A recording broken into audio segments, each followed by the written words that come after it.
தினமொரு வசனம். நீதிமொழிகள் 1வது அதிகாரம் 7வது வசனம். கர்த்தருக்கு பயப்படுதலே ஞானத்தின் ஆரம்பம். மூடர் ஞானத்தையும் போதகத்தையும் அசட்டை பண்ணுகிறார்கள். பொதுப்பணித்துறையில் வேலை பார்க்கும் ஒருவர் பக்தி மிக்க கிறிஸ்தவராவார். ஆனால் அந்த அலுவலகத்தில் சாதாரணமாக பரிமாறப்படும் கையூட்டு தொகைகளை அவரும் வாங்கிக் கொள்வார். உண்மையில் அவ்விதம் வாங்க வேண்டும் என்ற ஆசையோ விருப்பமோ அவருக்கு கிடையாது.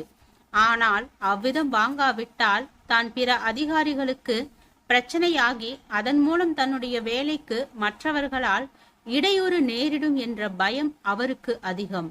அந்த பயமே அவருடைய நேர்மைக்கு தடை. மனிதர்களுக்கு பயந்து நேர்மை நிலைகளை விட்டுவிட தூண்டுகின்ற சோதனைகள் வாழ்க்கையின் சில பகுதிகளில் வருவது உண்டு.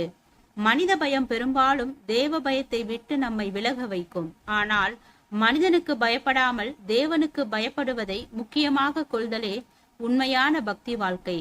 அதனால் தற்போது சில கஷ்டங்கள் நேரிட்டால் கூட அதனால் தேவனிடமிருந்து கிடைக்கும் பிரதிபலன்கள் நிச்சயம் ஒரு நாள் மிகுந்த ஆசீர்வாதமே.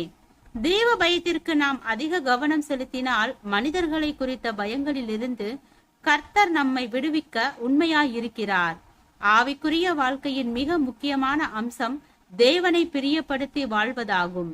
அதாவது தேவனுக்கு பிரியம் உண்டாக தக்க விதமாக வாழ்வதற்கு முதல் முக்கியத்துவம் தர வேண்டும்.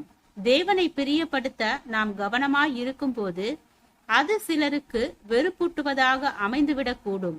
தேவனை கனப்படுத்த முக்கியத்துவம் செலுத்தும் போது சிலர் தங்களை அலட்சியப்படுத்துவதாக எண்ணக்கூடும். ஆனால் தேவனையும் மனிதனையும் ஒரே நேரத்தில் திருப்திப்படுத்துவது கடினமான விஷயம்.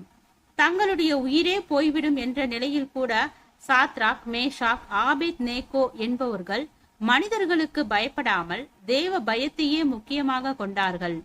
போத்திபாரின் மனைவியின் ஆசைக்கு இணங்காமல் போனதன் பின் விளைவை யோசேப்பு நிச்சயம் அறிந்திருந்தான்.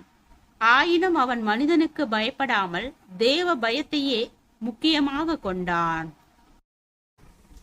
ஜெபம். தேவனுக்கு ஸ்தோத்திரம். தேவனே, நாங்கள் எங்களுடைய வாழ்க்கையில் உலக ரீதியான மனிதர்களுக்கு பயந்த பிள்ளையாக இல்லாமல் தேவனுக்கு பயந்த தேவ பிள்ளையாக வாழ கிருபை பாராட்டும். ஆமென்.